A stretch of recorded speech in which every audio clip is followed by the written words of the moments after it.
professor,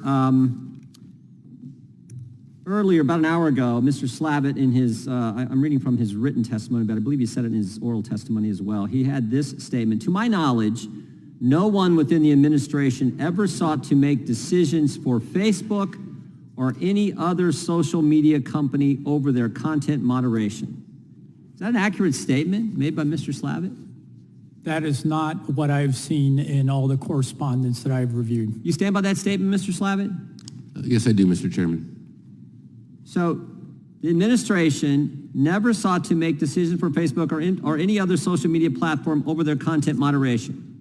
To the best of my knowledge, certainly. To the best of your knowledge, the third day. Clark Humphrey, who worked with you all, right? Miss Humphrey worked with you guys? Is that Miss Humphrey worked Yes, with you? that's accurate. She sends an email, wanted to flag the below tweet, wondering if we can get moving on the process for having it removed ASAP. That's not trying to influence social media company over their content moderation? I think the statement that I said was that we didn't choose to make decisions for social media companies. I didn't say that there weren't correspondence or weren't occasions when they weren't trying to influence social media companies. And I think social media companies did a admirable job telling us when they disagreed. And I think those were. What is it? Take down this tweet ASAP. If that's not trying to make a decision for the social media company, what is it? I don't think she was ordering them to take anything down. Well, and I don't know the context of the entire conversation. But if you have documents to share, can you keep an eye out for tweets in this same genre? What was that? I wasn't a party to that email, so I don't know. Is that trying to impact the content moderation decisions at Facebook or at Twitter or any other social media platform? I'm sorry, did you say, can I see the full email, please? I'll read it to you. Wanted to flag the below tweet, wondering if we can get moving on the process for having it removed ASAP. I'm not sure I know the context. I wasn't a party to the email. I just don't see how your statement squares with the actions that the administration took on day 3 with someone who worked in your work with you guys. How about this one? Okay. How about this one? Our YouTube Trust and Safety team is working to finalize a new policy to remove content that could mislead people on the safety and efficacy of vaccines. We would like to preview our policy proposal for you and get any feedback you have. So now they're asking on the front end, are you okay with the policy? Is that trying to impact and make decisions for social media companies about content moderation? To make decisions? No. They're trying to get an okay from you on the front end? And you're not having an impact on their social media platform content decisions? As I interpret it, this was a interaction where a dialogue, and I don't know the entire context of the dialogue, but it sounds like the social media company. They want your feedback, and you said...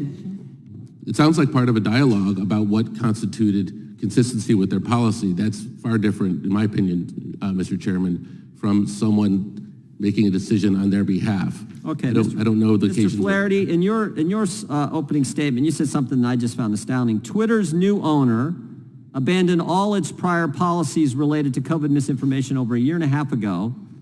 That decision was Twitter's to make, and I'm not aware of any adverse actions against Twitter in response to it. Congressman, I'm not aware of any adverse government actions taken against Twitter in response to that change. 8 different federal agencies have went after Elon Musk and Twitter since that happened. Congressman, I am no longer in government. Department of Justice is looking into the fact that he hired too many Americans at SpaceX, FEC, SEC, FAA, NLRB, U.S. Attorney for the Southern District of North, and even the U.S. Fish and Wildlife Service have went after him, and I haven't even got to the big one. FTC sent 12 letters, first letter asking right after the Twitter files, Mr. Musk, who are the journalists you're talking to? And you said in your testimony that Twitter's new owner, I'm not aware of any adverse actions against Twitter in response to it.